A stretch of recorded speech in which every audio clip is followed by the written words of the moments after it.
Avui hem descobert un refugi antiaeri en el poble de Salt, una cosa inèdita. I per què l'hem descobert? Perquè som historiadors d'Espardenya 100%. Aquest juliol faran 90 anys que va esclatar la Guerra Civil Espanyola i casualment ha tingut que passar tot aquest temps per descobrir aquesta troballa inèdita. Un refugi antiaeri al poble de Salt. Un refugi antiaeri familiar, construït a l'era d'una antiga casa pairal. Per què en una casa de Salt es va construir un refugi antiaeri familiar? Doncs molt senzill. Primer de tot, per la proximitat amb la ciutat de Girona. I a més, pel fet que en el poble hi havia dues fàbriques de material militar, la Comacros i la Gasol. Aquesta és la raó perquè es va fer aquest refugi familiar, per por. Això i sobretot, quan el mes d'abril de 1938 es van escoltar caure les primeres bombes sobre Girona.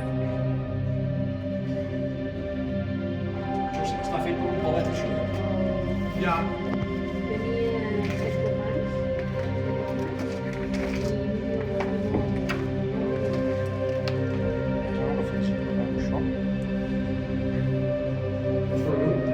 Sí, ja amb la meva llum ja dono...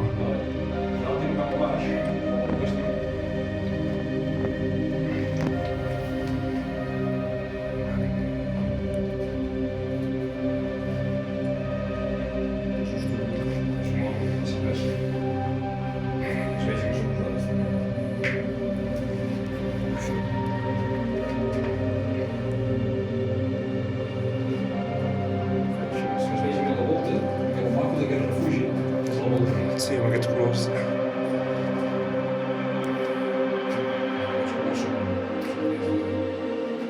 Vull dir, està com pintat, saps? Sí, això Vam vigilar que hi ha un cable. Sí, jo vaig posar una llum, Josep. La família ens ha explicat els records que tenia l'àvia, dient-nos que quan sentien els avions sobrevolar el terreny i les bombes caure a la ciutat veïna, tots els veïns del carrer anaven en busca del refugi antiaeri de la casa.